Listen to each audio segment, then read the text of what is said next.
careful who you talk to, because you'll never know who the informant is, who the cooperating witness may be, and you never know, somebody who was a friend today may have been flipped the night before and become your enemy tomorrow.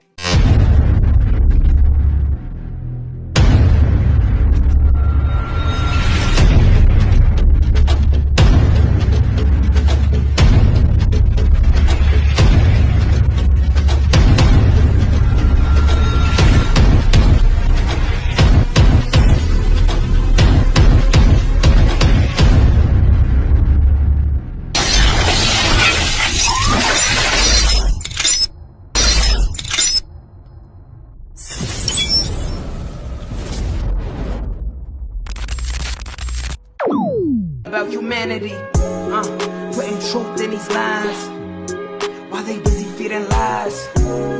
When you got that tunnel vision, gotta open up your eyes. Wake up and go to sleep. Man, I'm praying all times. And to my guys, ain't no other side. This for my brothers, I'ma pray with y'all shine. Lock the door. Go ahead, lock the door. Lock the door. Go ahead, lock the door. Yeah, you already know.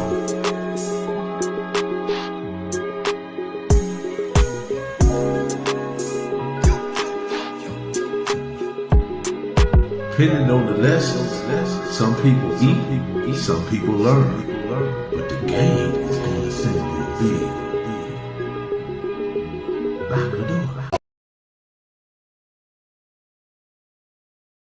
Welcome to our conversation about the city's gang history, its impact on the culture.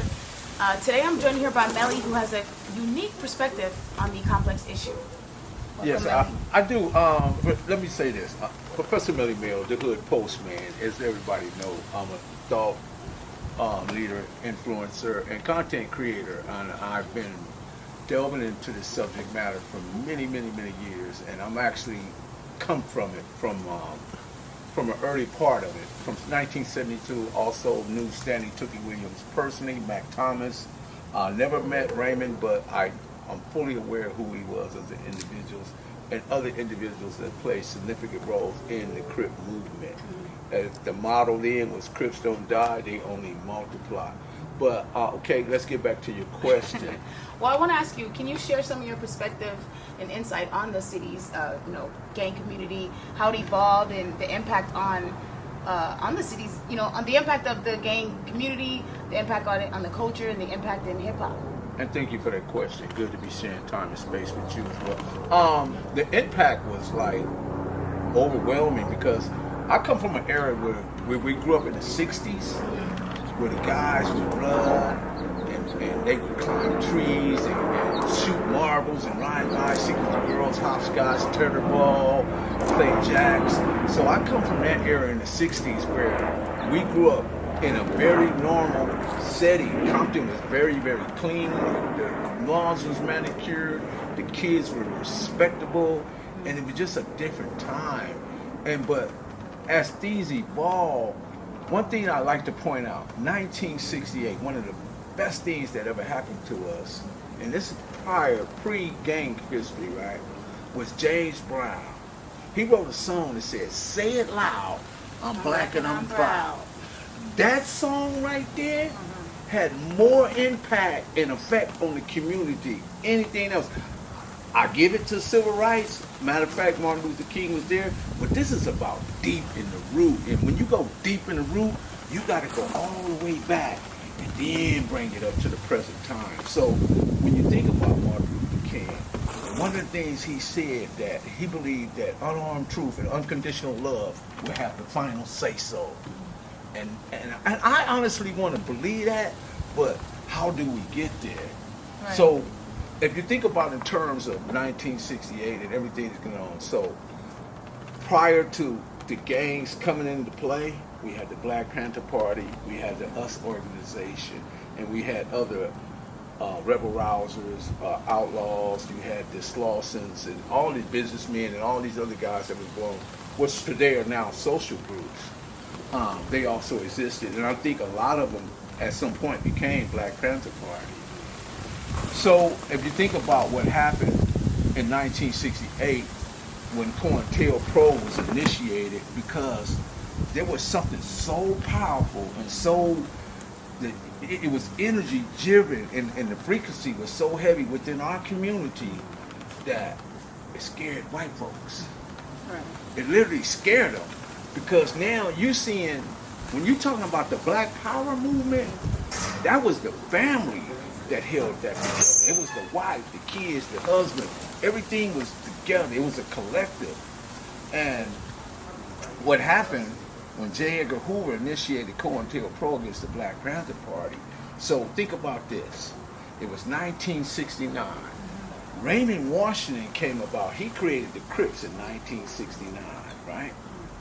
Also in 1969, Bunchy Carter and John Huggins was assassinated at UCLA. Now, if you go back to Chicago, there was this guy, his name was Barksdale, David Barksdale. He was the leader of the Black Peace Stones, or the Vocation Disciples, as we now know it. He was shot coming out of a bar in Chicago, and that put Larry Hoover in position to become king. So, and you take it a step farther, we had a guy named Clarence Hoover in LA, who was a Crip. He was part of the Magnificent Seven. So you got J. Edgar Hoover, Larry Hoover, and Clarence Hoover.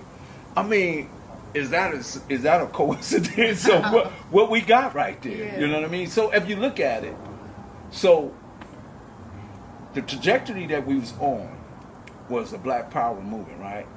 Also in 1969, Fred Hampton Jr. was assassinated in his home while sleeping. Bunchy Carter and John Huggins was killed in that.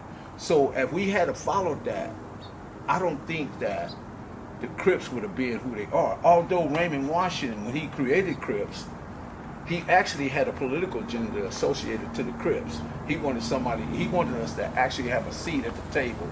There was Rosie Greer, Tom Bradley, and a guy named, I can't think his name right now, but Bob Simmons. Bob Simmons ran all the boys' homes that initiated and took in all these dysfunctional youths. He had the Bob Simmons homes here in Manning, California. And all the Stanley Tookie Williams, the Buddhas, the Bogarts, the Donald Duck Norwoods, the Hercules, and all these people was there. And they got kicked out of Manning. And they lined up in Compton, 1972. And that was like, so if the Crips was created in 69, but you got to remember why the Crips were created. So the Crips were created because it was created because Raymond Lee Washington wanted to be an avenue, and the avenues rejected him. And it was a guy named Craig Munson who allegedly slapped Raymond at a 14 and 15-year-old and told him to get out of here. Raymond went and created his own gang called the Crips. But it was created out of mercurial. In other words, it was unpredictable all of a sudden, and it had a sort of mood attached to it, emotions attached to it. And when he created it, he was a child. In other words, it's been childish. It never got a chance to grow up. So right to this very day, if you look at the Don moves and the keyways, they're very childish in behavior and attitude, and it's something that is very emotional. But I think that was a long answer, but... No, I love it. Okay. That was a great in-depth answer. Perfect grind all the time, baby. Yeah. Cali Miners, baby. Proof of grind all the time. Music money. Got a dollar sign. Hub City. I'm a street nigga. Streets fuck with me. I'ma keep pushing products till the feds get me. It's guap off top. Diamond Cartier.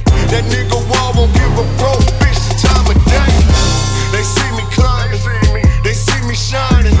That's hard work. Proof of grinding. New money got me tipping in that 550. Ali, bad man, and I'm so pretty. I got that tech with me. That's my hater sprayer. Go big, grind now, nigga, play later. What can I say? I'm addicted to this paper. make it happen.